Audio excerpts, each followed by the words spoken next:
Hello and welcome to Insights with Thomas Caldwell on May 27th, 2021. Tom, we are 14 months in since COVID began. What have you learned? Well, I've learned some things and I've been reminded of some things. I think what I've learned is the resiliency of people, the economy, of even stock markets where I work.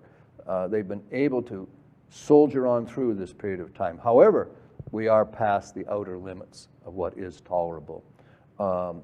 The other thing that was amazing to me is quite interesting is that young people are having a major problem. Sick Kids Hospital in Toronto have been pointing out that there are massive increases in emotional problems with children these days, and children being any young people. We tend to forget how social they are. For example, I grew up on Windermere Avenue. There were lots of kids on the street and lots of people to play with, which was good. But if you behaved improperly or you were being difficult, kids wouldn't play with you. So you refined your behaviors with people. You actually matured in that process of contact. These young people are not having that. And studying in schools, a lot of university students are having very big problems.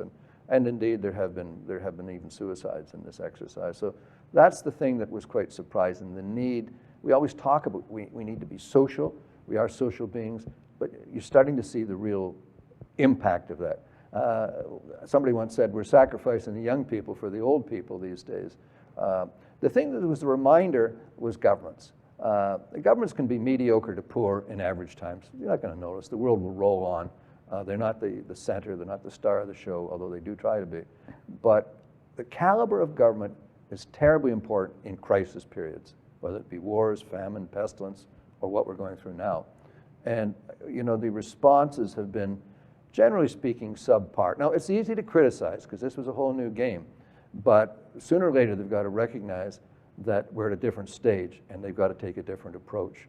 I think it was Albert Einstein who said insanity is doing the same thing again and again, expecting a different result. 14-month lockdown, far too much. It's now having structural damage, emotional damage, personal damage. So there was a learning experience, but also a reminder experience. So we've been living in a bubble, 14-month lockdown. So let's talk about market bubbles. Well, it's interesting. I was chatting the other day. I said, "Where are the bubble people?" And everybody sort of looked at me. But if you listen to the media, the financial media, over the last year, oh, it's a bubble. There's a bubble going, a bubble in housing prices, a bubble in stock prices. Everybody, the bubble people, I call them. But in actual fact, what has happened is we have very low interest rates. I've been harking on this for quite a while, but the low interest rates drive up the price of stuff.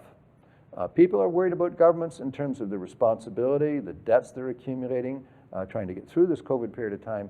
So what they're doing is getting out of money and getting into stuff, whether it be a house, whether it be stocks, whether it be art, whether it be wine collections. So people are cashing out of money to some degree in trying to protect themselves and getting to real assets.